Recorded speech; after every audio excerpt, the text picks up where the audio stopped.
तो दोस्तों आज तारीख हो चली है 3 जनवरी 2024 की और अभी अभी स्कूल में पढ़ने वाले बच्चों को लेकर बड़ी खबर आ रही है। असल में कई क्लासों के बच्चों के लिए सभी स्कूलों को बंद कर दिया गया है। तो दोस्तों आज के इस वीडियो में हम आपको इसी के बारे में बताने वाले हैं। साथ ही में आपको बताएंगे हाल ही की 10 बड़ी खबरें जो कि आपके काम की होंगी। वहीं इनमें से कई खबरों का असर सीधे आपकी जिंदगी पर और देश के लगभग सभी नागरिकों की जिंदगी पर पड़ेगा। तो वीडियो को बिना भगाए ध्यान से आखिर तक देखें। बाकी अगर आप रोजाना महत्वपूर्ण खबरें आसान भाषा में और फटाफट से देखना चाहते हैं तो इस चैनल सब कुछ सीखो जानो को सब्सक्राइब करके बेल का आइकन दबाना ना भूलें। तो देखिए 10 बड़ी खबरों में से पहली बड़ी खबर, आम जनता को मिली राहत, प्याज की कीमतों में आई गिरावट। वहीं अब सरकार की तरफ से एक बड़ा फैसला लिया जा सकता है। जी हां, बाजार में प्याज की कीमतों को कंट्रोल करने के लिए भारत सरकार ने अभी हाल ही में पिछले साल प्याज के एक्सपोर्ट पे रोक लगा दी थी। यानी कि प्याज को दूसरे देशों में भेजना बंद कर दिया गया था ताकि अपने देश में प्याज सस्ते हो जाए, इनके दाम जो आसमान छू रहे हैं वो कम हो जाए। वहीं बताया गया है सरकार का भी ये फैसला 31 मार्च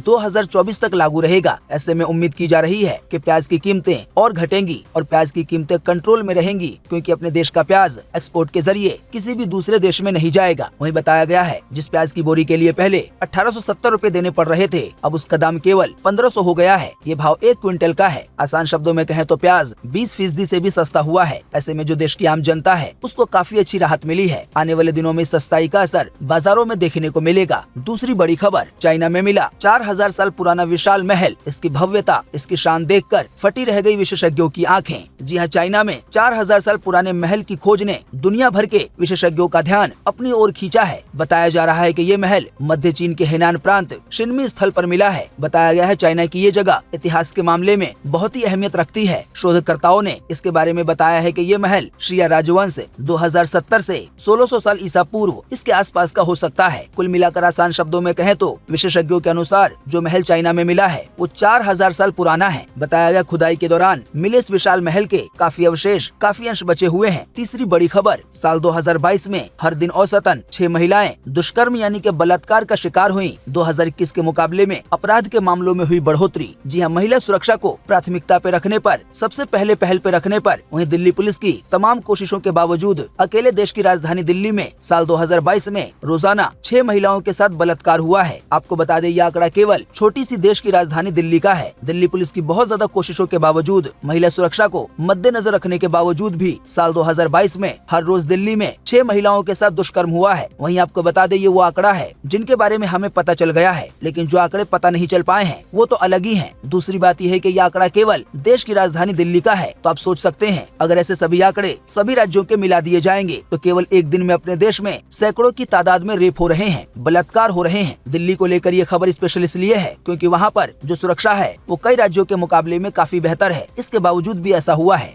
देखें चौथी खबर, जापान के भूकंप में अब तक 48 लोगों की जा चुकी है जान। वहीं 1 लाख लोगों ने अपना घर बार छोड़ दिया है। 200 इमारतें जल चुकी हैं। जी हाँ, जापान के इशिकावा में नए साल के पहले दिन 7.6 तीव्रता का भूकंप आया था, जो कि काफी खतरनाक माना जाता है। जापान टुडे के मुताबिक इस भूकंप की वजह से अब तक, या भूकंप की वजह से जो हादसे हुए हैं उसकी वजह से अब तक 48 लोगों की जान जा चुकी है। वहीं बताया गया 140 आफ्टर शॉक भी दर्ज किए गए हैं, यानी कि भूकंप के कई झटके महसूस किए गए हैं। लेकिन सबसे बड़ा झटका 7.6 तीव्रता का था, जो भूकंप की काफी तेजी मानी जाती है। वहीं बताया गया भूकंप की वजह से कई जगहों पे आग लग गई और आग में 200 इमारतें जलकर खाक हो चुकी हैं। 32,500 घरों में बिजली नहीं है। वहीं आपको बता दें हालात यहीं पे समाप्त नहीं होते हैं। परेशानी की बात यह है कि भूकंप की चेतावनी फिर से जारी कर दी गई है। तो इंसान होने के नाते इंसानों के लिए दुआ कीजिए, कामना कीजिए कि जापान के लोग भी सुरक्षित रहें। वैसे भी जापान हमारा दोस्त है। देखिए अगली खबर, केंद्र और ट्रकर्स की बॉडी में हड़ताल खत्म होने पे बन गई है सहमति। AIMTC ने हड़ताली ड्राइवर से काम पे लौटने की अपील की। ड्राइवर्स को लेकर जो कानून लागू होने वाला था, जो अभी हाल ही में लोकसभा में पास हुआ था, फिलहाल वो लागू नहीं होगा। इसकी वजह से ट्रक ड्राइवर्स की हड़ताल खत्म हो गई है। जल्दी सभी चीजों की सप्लाई शुरू हो जाएगी। ट्रक ड्राइवर्स के हड़ताल पे जाने की वजह से कई जगहों पे पेट्रोल डीजल बिल्कुल खत्म हो गया था। इसके अलावा जो रोजाना इस्तेमाल होने वाली चीजें हैं उनकी भी काफी किल्लत हो गई थी। अगर हालात अभी नहीं सुधरते तो आने वाले दिनों में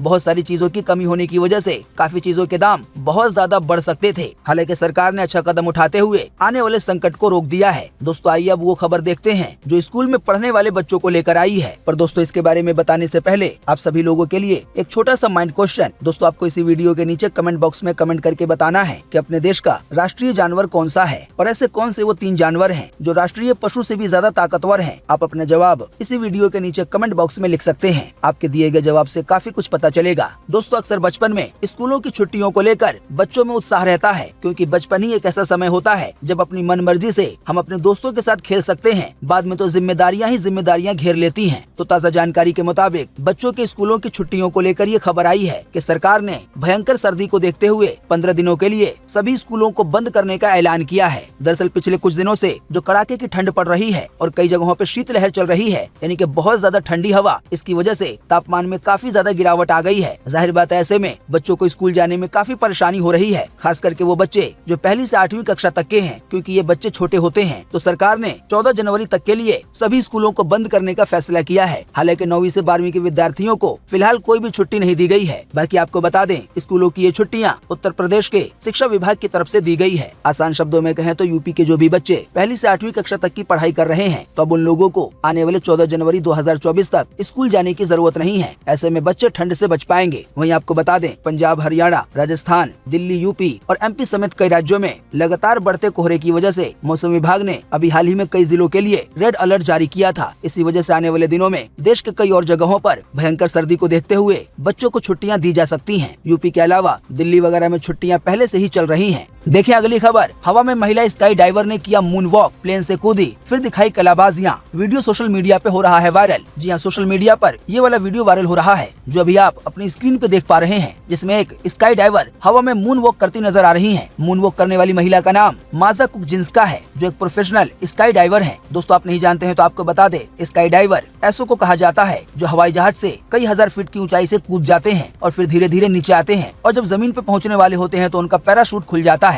इस वीडियो को देखने के बाद आपको ऐसा लगेगा जैसे ये लड़की हवा पे चल रही हो। हालांकि यहाँ पर किसी धर्म का कोई बाबा जी होता तो उसके बारे में लोग मशहूर कर देते कि ये तो चमत्कार है कि बाबा जी हवा पे चल रहे हैं। देखिए अगली खबर। चौकोर पहिए की साइकिल का वीडियो हुआ वायरल। इस साइकिल को 15 दिनों में तैयार किया गया है। आनंद महिंद्रा ने भी सोशल मीडिया पे इसका वीडियो शेयर किया। आप खुद भी देखें कि चौकोर पहिए होने के बावजूद भी साइकिल कैसे चल रही है। बात यह है कि इस वाली साइकिल के जो चौकोर पहिए है वो नहीं घूमते हैं, बल्कि ऊपर टायर की जो एक पट्टी लगी हुई है वो चैन की तरह घूमती है और इसकी वजह से साइकिल चलने लगती है, चौकोर पहिए होने के बावजूद भी। खैर आइए अब देखते हैं अगली खबर कि इस महीने 16 दिन बंद रहेंगे बैंक। 4 रविवार और 2 शनिवार के अलावा देश के अलग अलग जगहों पर 10 दिन बैंकों में नहीं होगा कामकाज। जी हाँ, आज से नया साल शुरू हो गया है। साल के पहले महीने में अलग अलग राज्यों व शहरों में कुल 16 दिन बैंक बंद रहेंगे। आप इस टेबल के जरिए देख सकते हैं कि किस तारीख को किस वजह से देश के कौन कौन से हिस्सों में बैंक बंद रहेंगे। अब रविवार और 2 शनिवार को तो देश के सभी जगहों पे बैंक बंद रहेंगे। हालांकि बाकी दिन जो बैंकों की बंदी होने वाली है वो राज्यों या शहरों के हिसाब से होगी। हम आपको कई बार बता चुके हैं। कैसा इसलिए होता है क्योंकि अगर कोई त्योहार या कोई खास मौका किसी एक राज्य के लिए है, किसी एक शहर के लिए है, तो वहीं पे बैंकों को बंद किया जाता है। देखिए अगली खबर। कैंसर से बचना है तो रोजाना 30 मिनट टहलिए। टहलने से दिल की बीमारियों का खतरा भी 19% कम हो जाता है। जी हाँ, अभी हाल ही में हार्वर्ड मेडिकल स्कूल में हुई एक रिसर्च ये कहती है कि रोजाना केवल 30 मिनट टहलने से दिल की बीमारियों का खतरा 19% कम हो जाता है या कम हो सकता है। वहीं बताया गया है 30 मिनट टहलने से कैंसर होने का खतरा भी कम हो जाता है। इसके अलावा केवल 30 मिनट रोजाना नियमित रूप से टहलने पर, यानी कि कोई अगर रोजाना टहलता है तो बढ़ता हुआ वजन भी कंट्रोल हो सकता है। इसके अलावा अगर किसी को जोड़ों में दर्द है तो इसमें भी राहत मिलती है। रिपोर्ट में यहाँ तक कहा गया है रोजाना 30 मिनट टहलने से आपका जो इम्यून सिस्टम है वो भी अच्छा होता है। देखिए अगली खबर। अयोध्या का फैसला जजों की सर्वसम्मति से हुआ था। सीजेआई चंद्रचूड़ ने कहा संघर्ष के लंबे इतिहास को देखते हुए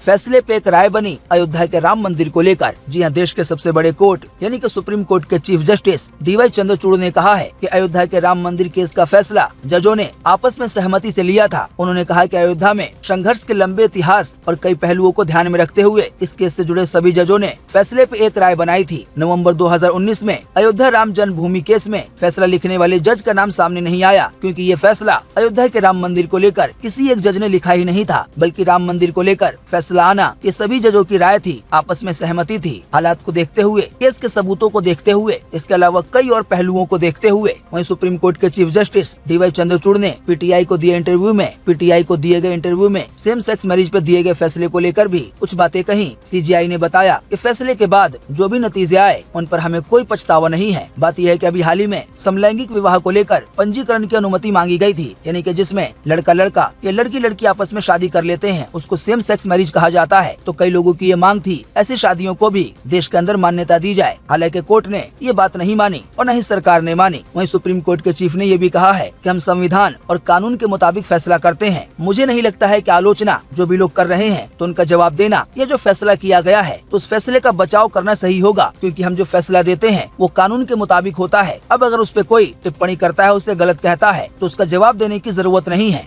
तो दोस्तों उम्मीद करते हैं कि आज की इस वीडियो से आपको काफी कुछ जानकारी मिली होगी। हम बस इसके बदले में आपसे इतना ही चाहते हैं कि आप इस वीडियो को लाइक कर दें और शेयर कर दें, क्योंकि आपका लाइक और शेयर करना ही होता है हमारी मेहनत का फल। वीडियो देखने के लिए आपका बहुत बहुत धन्यवाद। Thanks for watching.